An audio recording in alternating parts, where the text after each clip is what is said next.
Shookers! Hello, everybody. Welcome. I'm James. Hello, everyone. I'm Neil. And here we have the wonderful Arshia with us. Hello, brother. Hello. Hello, Arshia. How are you? Good. Very good. Welcome to the podcast. Thank you. I've known Arshia recently, just before COVID. Yeah. Because I was looking for Persian actors to perform the Trojan Women in Farsi. Yeah. And you, one of the actors who came on board, and you were our Talthybius. Yeah. And we were going to perform. We were weeks out from performing, and then bang, lockdown hit us. Yeah. And we weren't able to perform. But I want to know. I've never asked you this, but I want to know personally, what got you started in acting? So with me, it was like a couple of different reasons. But originally, I remember like my dad used to joke about it. He was like, "You have a nice smile." He's like, "You should be in like dentist ads and stuff, like I don't know, toothpaste." Yeah. And then also when I was a little kid, I used to always like watch comedy TV series in Iran, and I'll just play out every character for my mom and dad, and they'll just be like crying off their heads. It was like always a thing. And then when I got older, I realized I was like, okay, I really like playing, like even all the time. Even when I was like at the age where teenagers would stop playing, I'd still like, I was like 12, 11, and I was still playing with like my human figures, like Batman and stuff. And then obviously when I got older, I was like, okay, I like when someone shares a message in order to influence you or make you think. And always as a kid, like the most interesting thing was when my dad like read a story to me before sleep. Because I'd always be like, you know, it means a lot when you tell like it's a human thing to like tell a story. That's how we come together. That's how we learn. That's how we, you know, borrow different windows from different people to expand our like way of thinking and our way of approaching life. And then over time, I just slowly recognized that, and I was like, you know what? If there's something I want to like give my life to that's meaningful, it would be storytelling. Yeah, great. And then you went into acting school? Yeah. And then basically, I had a friend. He was doing it at the time, and I didn't know. I asked him. As soon as he told me, I was like, no way, bro. I was like, I've been wanting to do this. Where do I begin? And he's like, go to TAFE. Best teacher ever I've had there. I got lucky at just like a normal TAFE. I had an American teacher, Diana Ezrol, her name was. I did a year of diploma there, and then right after that, again, went back to him. I was like, what do I do? He's like, AFTT. Went straight to AFTT, done the 2 years, and then that's it. Just like been doing whatever I can since. Huh. Whatever I can. Whatever including I George Miller's latest film, 10,000 Years of Longing, right? How was what was I didn't know that. Yeah. Wow. So, what was that experience? How did you have an agent, and then they got you in for that, or No. So that's actually a good story. It was I got a call from Taha. I don't think if you've met him yet. No, I've I don't mentioned think him to you before. He's another Persian actor. He was like, yeah, come to the audition for this with me. I was like, yeah, but I don't like doing extras. I was like, Taha, you always tell me don't do extras. Why are we doing this? He's like, oh, it's George Miller. He's like, who cares? Like, we'll just do this once off. And then on the day I wasn't going to go, on the day of the audition, half an hour before I called Taha, I'm like, I'm not going. wow? He's like, what would you rather? Would you rather go to this, we just have a little experience, or go to your boss that's making you feel miserable? And then I did the audition, and I actually got a call back, and the casting director was like, mate, he wants to give you a feature extra. And I was like, no way. And then my agent got on the phone. He's like, mate, this is massive. He was so happy. My agent's Wayne Buck. I think you know him. Yeah. Yeah. That was my first job with him. Oh, really? Oh, Yeah, wow. because that's what Taha said. Taha said, in order for you to get into this audition, you have to sign up with him. Right. Middleman. Yeah. And like me and him have this thing every time I call him, I'm like, good start, yeah? Great. That's good. That's Yeah. awesome. And yeah, what was the role? Yeah. He gave me a couple of extra characters. The one he wanted me to be feature was a hunchback. obviously because I had a bad posture. Because for the audition, they took photos of us, and one of them I was like on sideways. You can tell, man. Like I right now I've fixed it. It's been like 6 months of training. Oh, nice. But before I was like, Yeah, right. so he would have seen that and been like, "That's my hunchback, man." That's great. And Wait, were you on set during the speech, massive speech by the artist? George? By the artist. There was an artist who did a speech on set. This is on the set. Nah. Oh, okay. I wonder if I met you then. Yeah, because you know Baha. Which one? You know Baha?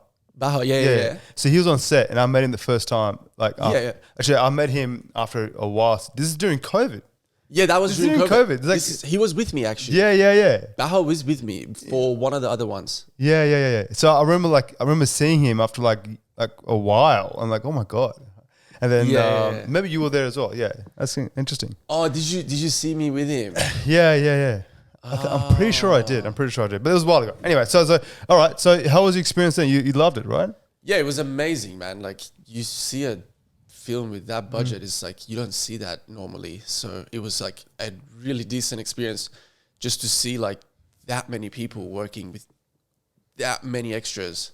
Like just the cast was like 100 easy. And like multiple directors, like massive. They had this like crane looking thing that was holding the camera I'd never seen before. Did you see that huge giant?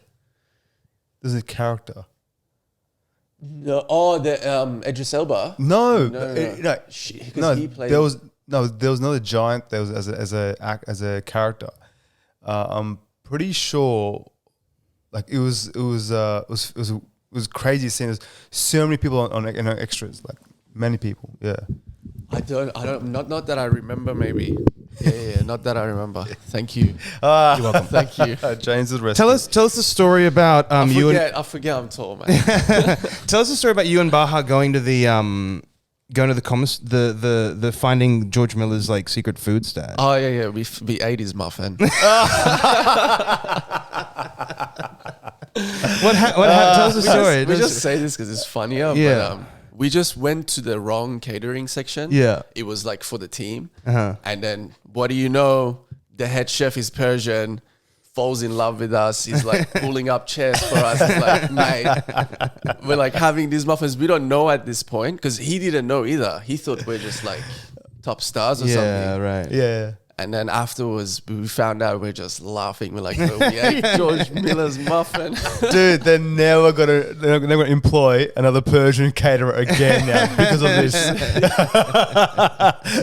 No more ethnic caterers. That's it. Done. He wasn't even hiding it. Like one day, he full brought like a massive bowl of yogurt just for like our table. Wow. All the other extras were looking at us like, why are you guys getting a bowl of yogurt? Like, okay, he's Persian. That's great. And so then, even at the premiere, right? When you went up, and then what was your experience with George Miller, like working with him? It was so nice. Like seriously, he's so kind. He's so like just aware of his craft that like you can just tell he's just so in peace. And he just knows at all times what's going on. Doesn't waste energy like screaming or just, he knows what he wants. And people who work with him are very aware of that. I can tell, like, I'm sure he probably uses the same actors that he connects with a lot. Because just even seeing the way they were talking, it was very polite. And just, he would say like a couple of lines today, and that's it. Next take. But he did take a lot of takes. Oh, really? Yeah. Like even for the plane scene, because after the Hunchback, he selected me again for another feature. And that was like, I was in a plane with Tilda. Tilda was actually sitting like right next to me. Yeah, wow. And she's amazing. Yeah. The scene was very simple, but even that, like he shot it like a couple of times. Like wow. good like 10 times. Did you, and what was it like with Tilda Swinton? Oh, What, like how did she hold herself and everything? I didn't even dare to into her space. I was just like, nah, lady, I know what you're doing. Just, I'm going to shut the fuck up. Doesn't matter who I am. Yeah, but did you watch her work though? Yeah, she was literally next to me. Wow. And the scene was, the camera's facing the front of the plane and he comes back like this. Uh-huh. And when he gets past me, I would like scroll on his phone, like the music. Yep. And then it goes on to Tilda and Tilda's sitting opposite of me. And you actually see this at the beginning of the movie. She's like reading the book and you see my hand is the first person you see. Oh, wow. Well, there you go. Side of my head. Nice. She was phenomenal, like on set. Like she turned around and like she was very like appreciative of all the extras and stuff. And she actually spoke to all of us when we were on set and stuff. Oh, wow. Yeah, she's great. Yeah, I didn't get to see any of that. Yeah, I wish. Yeah, and just watching her work, it was like she was always like she was always there. Yeah, She's yeah. always there. Like she's always You ready can to go, tell, man. ready to go. You know, like it was fantastic. These guys are another level. Yeah. You can tell, like you even feel it. You cannot like even just say it. Like, hey, like, I was just like, nope. So, like working with someone of that caliber, did you take anything away from her? Like maybe you could use sometimes. Definitely. Like, look, it's so easy to get distracted on set, and like in the times we live in, especially, it's so easy to just spark up a conversation. You know, pass time, crack a few jokes, and just be distracted. That's so easy for us these days. It's so accessible to be distracted, and our brains are used to it. So I'd say probably seeing her be that focused, like it was honestly like an honorable moment. I was like, wow, like I want to be like that one day where I don't care. Even if outside of set, we can drink beers, down them together, have a laugh. But on set, man, you got to just block everything out. It's just whatever you're doing, that's all that matters. Nothing beyond that. Like, and you can see it in these guys. It's easy to see. Yeah, that's what I find. Every time I see a lot of professionals of that caliber work, they're just like they're at work. You know what I'm saying? Like, They're at work. They're at work. Yeah, and it's. For I think I mean. In Australia, a lot of actors, I think we're pretty good in that way. I feel, don't you think? I think In terms of focus, yeah. What do you think? No? I think. I mean, I guess we have some pretty good institutions for training people, and we do get a lot of those big budget films.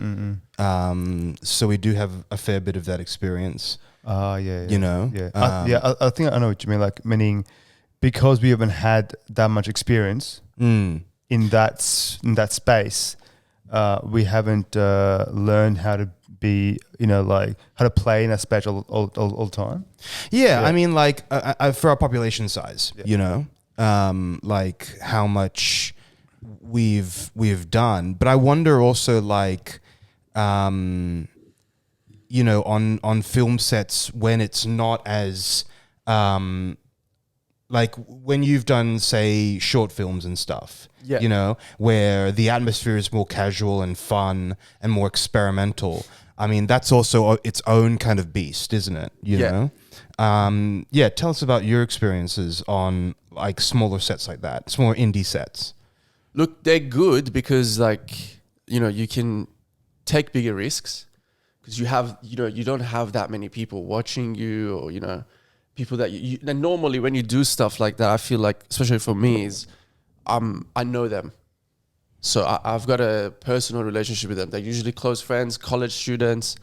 So I feel a lot freer because I'm like, I've stepped, they know who I am. I don't care if where I find it a lot tougher on like a bigger set. Like if you were to just throw me into a big set, I would freak out. Because I'd be like, I haven't had to do that yet. And I feel like that takes a lot. Especially like small things of like, when they get the camera in your face, like as if you're looking in the mirror, that stuff on a big set, you gotta like have your own moment. Like, so it's like as if you're on your own and everyone's there, the camera's in your face. I feel like that would be a lot. Yeah. And like, how would you take risks, Because it sounds like on a big set. It's so much more like you got like how many extras lined up, and you got the camera and the lighting and everything, and then it's like we're running out of time, and then go take a risk. Literally, yeah. It's, I guess, just practice, man. Yeah. Like the only thing in this world that ever makes sense is practice. Mm-hmm. Anything you just keep doing over and over, you get good at it. Mm-hmm. But definitely, I reckon putting yourself at risk, like with your friends, if you're making something, I don't know, pick a shot purposely where it's like that, so you get to experience that. For example, like I'd probably want to really soon do that, because I've never had to do that, and that's always been a question in my head. I'm like, how do they do that when the camera's there? To us, it's just he's looking in the mirror, but really the camera's right here. Mm-hmm. And it's interesting. I'd want to see how I would like take that on. Because it picks up. You can't, like when a camera's that close, you can't bullshit. Like you can't lie. No. And it's like, oh, you know, like you really got to be there. Mate, it will pick up a millisecond of doubt. It's crazy, right? Insane. Like a second, just you doubt yourself, the camera will pick it up. You're like, oh, he just broke out. Yeah. So you've been doing a lot of screen, and now you're doing stage. Are you doing a lot of stage now as well? Yeah. Theatre's always been my favorite. Yeah. Theatre just... And what do you prefer? Theatre. Yeah? Okay. Just why do you prefer that? purely because you live it. Yeah. Like, I hate the whole pause, go, be ready when we're ready. Like, it's too much. And it's not as fun. If it was like, if I was just talking purely about the fun in acting, I'd go theatre. Yeah. But obviously money's in screen. Yeah. Mm-hmm. I was just going to go back just a little bit, but you were saying about your parents, like pushing you to, or not pushing, but like sort of maybe encouraging or evoking this imagination of being an actor or being a... Yeah, man. Thank God. Yeah. I've had the best parents for this. Yeah. Thank God. Like every day I thank God for this. Yeah. Especially my mom. She's just all about it. And is this from like because they wanted to be when they were growing up, or do you think it's because it's in your family culture, or with what is it? Like coming from my dad, it was more like he thought like I had it in me maybe because I was always playful, but from my mom's side, I just know she's very artistic and very spiritual. And she would know that, like, obviously I have those parts of her in me. And she's all about that. She's all about, like, sharing positive messages to other people through any source in order to leave the world a better place. And even since I remember, like, even since I was 5, that was something in my heart. Like, helping people or... That's the only way we're going to get anywhere. You fall down off your bicycle, you tell me about it, I know. Literally. Yeah. And you were saying about the whole the analogy before about the window and the storytelling, right? Yeah. Is there been a story in your life that has changed you? Definitely. Moving here. No, like have you seen a story that made you... It has changed you, like whether it be on film or stage, or story. Like your parents telling you, like a play that I've done. Yeah, or you've heard. Yeah, I'd say I really connected with our class. That was my graduation play with Anthony Skews. It was about the Jews in the camp and that whole timeline. About a class of group of students that are just like they were in the same year, and then obviously when the war happens in Poland, what happens to them? Like some of them get influenced in the wrong way, and they link up with the what do you call them? The Russian group that came through. They have that symbol. I always forget their name. What, the communist or the sickle and the hammer group, thing? What are we talking about? There was a group that like the German or the Third Reich. No, there were Russians that came through when the Germany war was going on. I don't know. I have no idea. Soviets? Soviets. Yeah. Republic. Germans. Yeah. They come and like influence the Polish kids Yeah, right. to like turn against their own people. Yeah. I got a story for you for that, but go ahead. It's heavy, man. But I'm done. It's just that one really touched me. That definitely changed me. And that was the Second World War, right? Yeah. Yeah. That's really funny you talking to me about that, because I've read a story that I've been telling James about. Is that about those Polish kids who actually got kicked out of Poland by kind of like what's going on in Iran.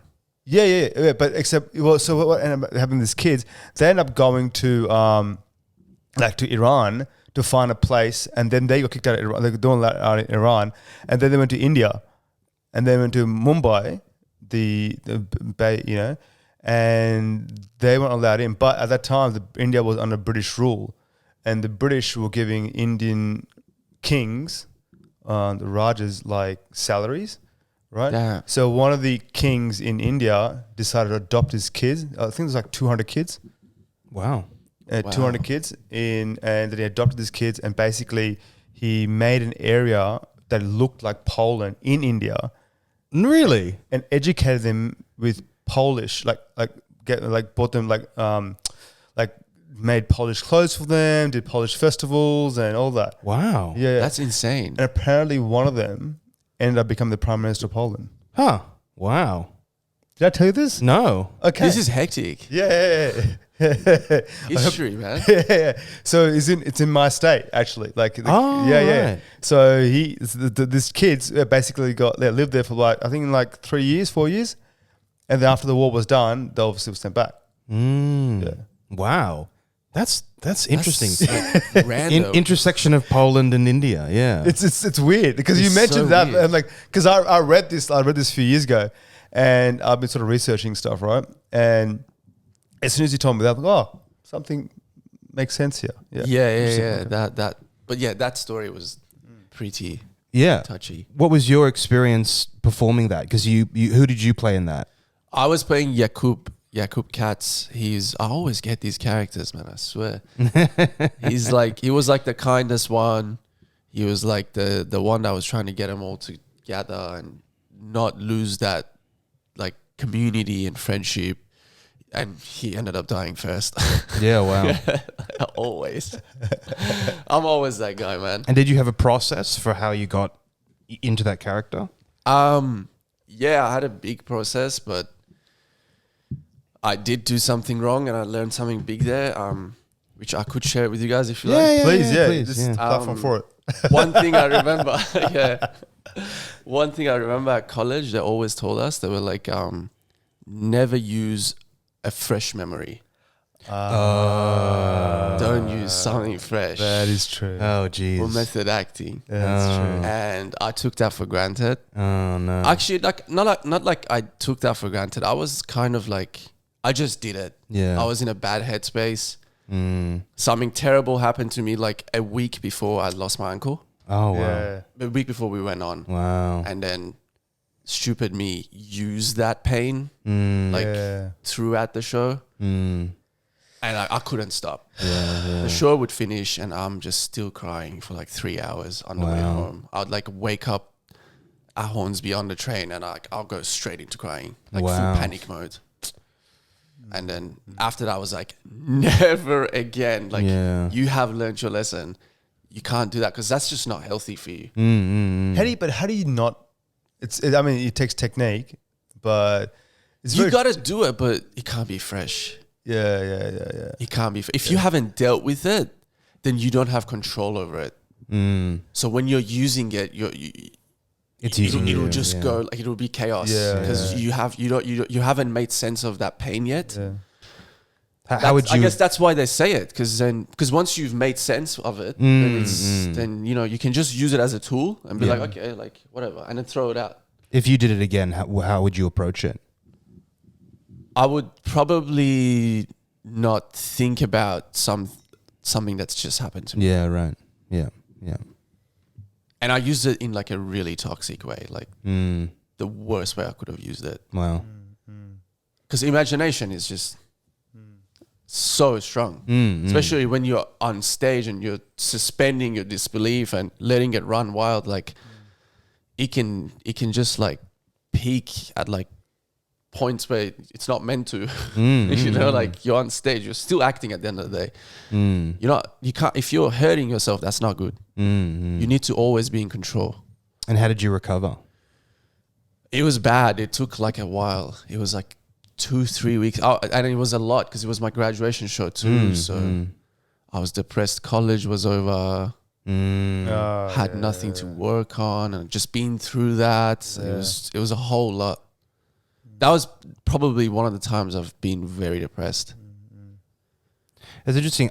I haven't really, I can't really relate, but I wonder, did you feel any form of like catharsis having gone through that kind of really difficult situation and then come out the other end and be like, relief? I'm a big believer of like tough situations and experiences, because I'm like, they just build your character, man.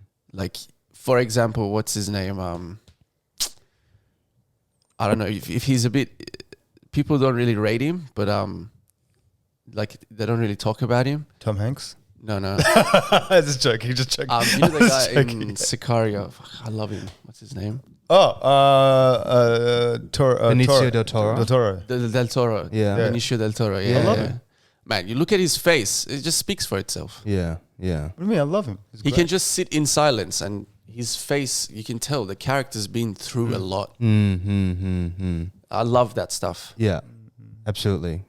Have you seen him in Traffic? Yeah, watch him in Traffic. That's where he won. That's where he won the Academy Award for Best Supporting Actor. Yeah. And he totally deserved it. And he was also nominated for Usual Suspects.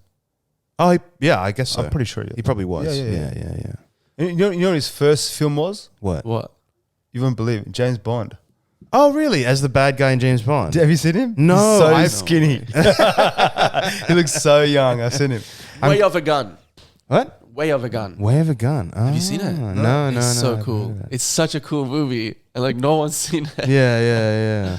He's great. I wish he did more. I love him. Yeah. I love actors that are like not always get the main roles. I find them more interesting. Yeah. Absolutely. He's a very strong actor. Like, but he's like, he never plays main roles. No. Yeah. But he's still so good. Like he's so captivating. Yeah. When he's in the movie, I'm like, yes. Yeah. Well, I guess he's a main role in Sicario. Yeah, he's kind of. No. Emily Blunt is the main role, and then you have Josh Brolin, and then you have Benicio del Toro. Yeah. But I like that. Yeah, I mean, because I love that. When you're a character actor, you get to sit in the cracks and you get to kind of carve out really interesting characters. Yeah, you know? Yeah, like, definitely. If you look at like the Academy Awards, like those performances that win Best Actor, and compare those to Best or Actress, and compare those to Best Supporting Actor or Best Supporting Actress, the supporting roles are always so much more interesting. 100%. They're just so like, because you can just do a sketch or you can do a caricature. You don't have to reveal everything. Yeah, you know, you just kind of like show this one side of this weird person. Yeah. And get away with it. While the main Best Actor, Best Actress, you have to show all those facets. And it's kind of, I mean, they're great achievements. And you'd have to be skillful. Oh, absolutely. To, you know, because you're getting a less frame of time, and yeah, exactly. You're still able to pull in audience like that and fans. It's great. And if you take and when you do a big risk, you don't have any time to like if you fuck up a risk taking, you don't have any extra screen time to be like, oh well, actually here's a better version or here's another performance. You know? It's like you make the choice, you're stuck with it. You know, that's it. You know, done. Yeah. But the cool about film is also that even if you do have a small role, I mean, a lot of small roles are memorable. Oh yeah, 100%. And they become like cult characters. Yeah. Like Christoph Waltz, Inglourious Basterds, Javier Bardem, No Country for Old Men, Heath Ledger, Dark Knight. Like yes. Heath Ledger even. Yeah, that's right. Yeah, so he did have a small role. Yeah. So. It's weird. Technically, he did, didn't he? Well, yeah. It was he Best Supporting Actor. Really, Anthony Hopkins in Silence of the Lambs should have been Best Supporting Actor because of his screen time. But there was no other. They wanted to have a Best Actor against Jodie Foster's Best Actress, and there was no other character in Silence of the Lambs, so they bumped him up. You know. Oh, okay, I didn't know that. Same thing for like this is okay. I'm just going to say something very controversial on the podcast. Okay, just warning you. Like you've never said it before.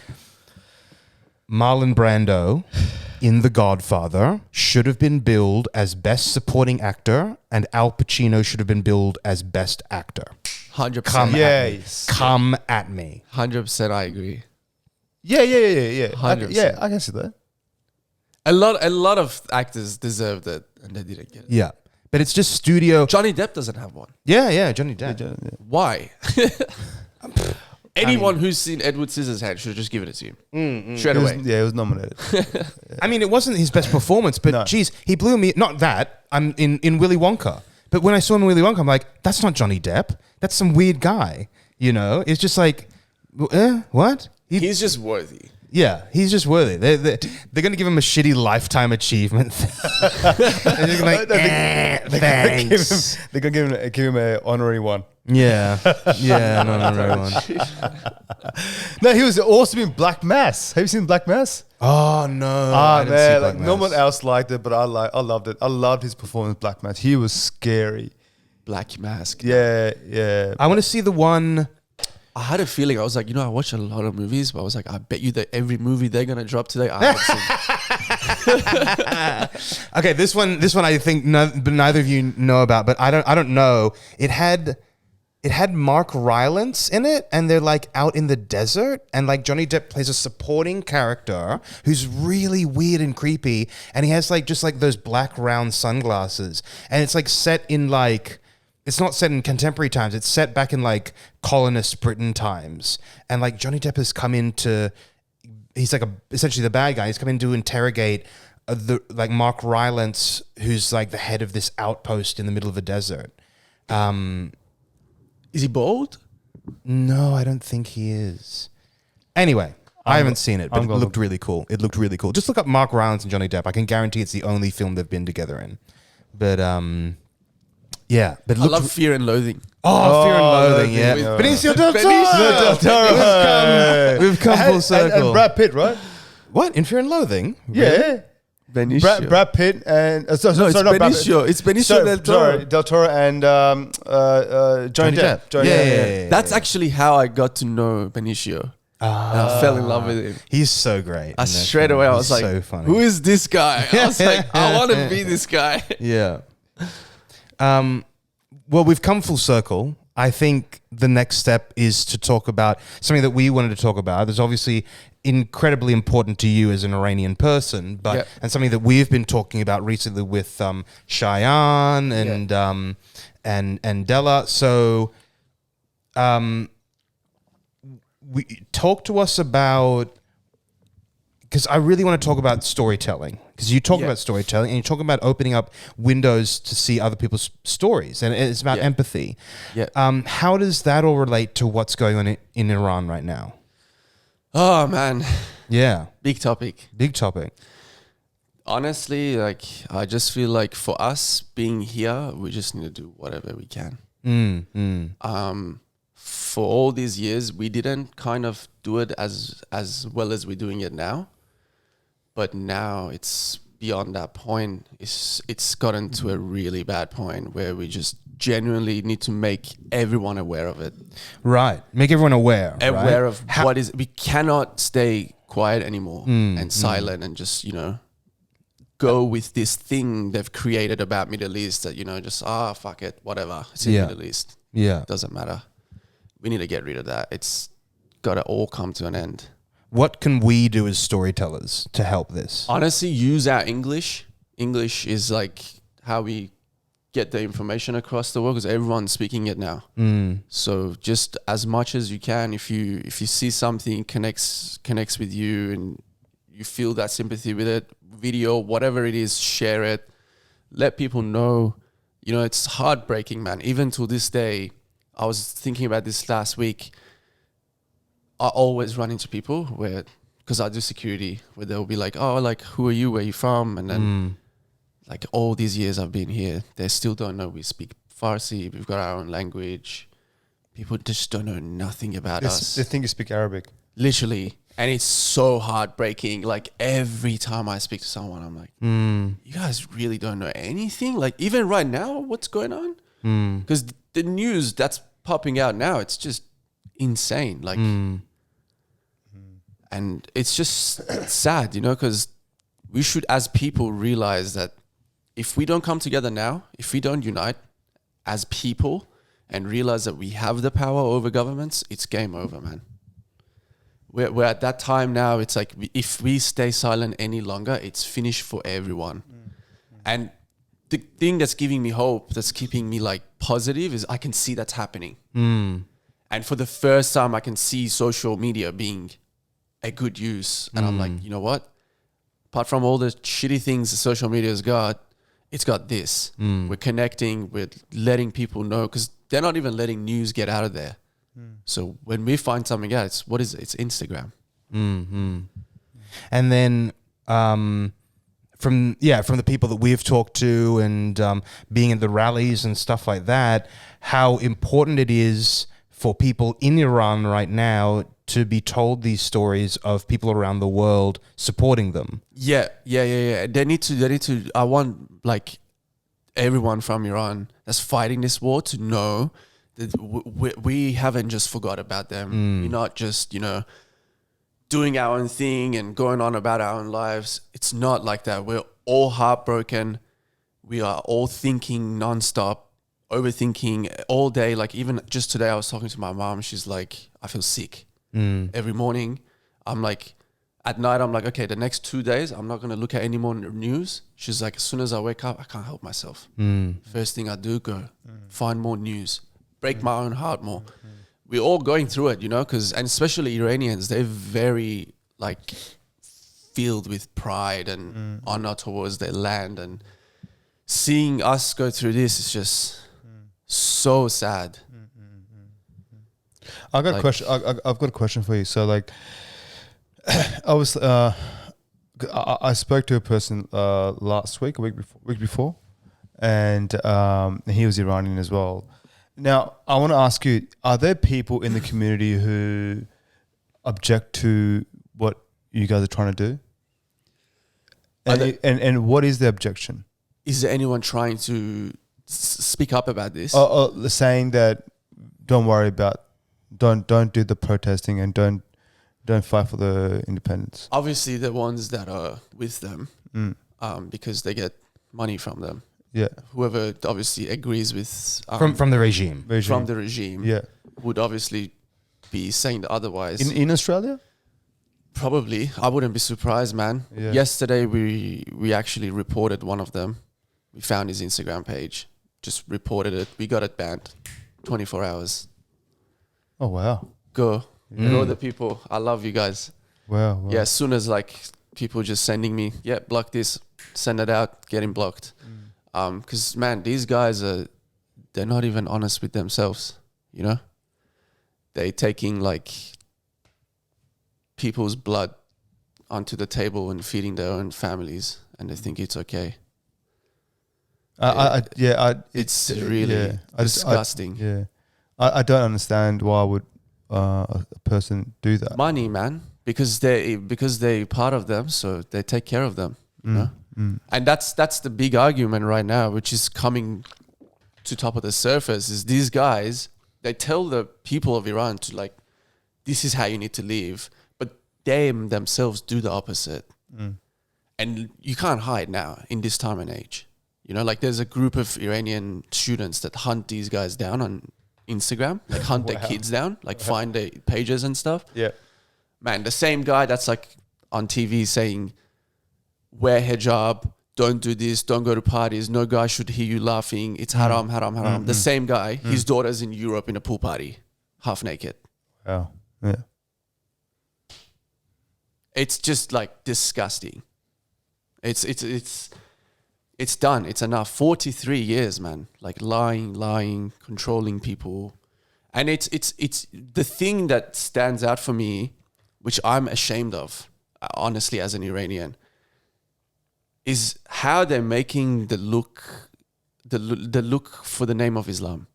Because I have Muslim friends here and they're beautiful. And when I tell them that this is what they want, they laugh.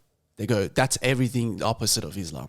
Everything that your government's trying to do in the name of Islam is the opposite of what is being a Muslim about. When I've had days, because I do security, and one of my bosses he's Jordanian. He's told me, when he talks to me about Islam, he'll tell me stories about Muhammad or the prophets. They're all inspiring. Literally, me and him will have a laugh. I'm like, bro, I swear, if I keep hanging out with you, I'm like, I want to turn Muslim. It's so beautiful. Everything you tell me, it's just pure positiveness. And even he's very wise. He's like, he knows history back to front, and he knows a lot. Even when I talk to him, he always tells me, he's like, mate, this is a joke. This is not what we're about. This is all wrong. He's like, I don't even agree with this. And that's a shame, man. Because why ruin the name of a religion of all these people who follow it, you know? And you can't help it. It just comes across like that because they're hiding behind that. Yeah. And that's the confusion which I wanted to point out. Is I want to make sure everyone knows that this is not a like anti-Islam move. It's not. It's really not. Like, there's still Iranians that want the same thing, and they're still Muslim, they're still Shia, and they're good people, and they think the opposite to everything that's happening, you know? This is all just corruption. Yeah, absolutely. It's about people in power who are abusing their power. Literally. Yeah, and that's kind of the same story across the world, really. Yeah. But this is where we can make a stand and really stop it. Yeah. And I think that's what's, when I've been talking to Iranian people, it's really, they tell me, and you've told me, you see hope, which is incredible, you know. Because, man, how many years can you keep killing your own people?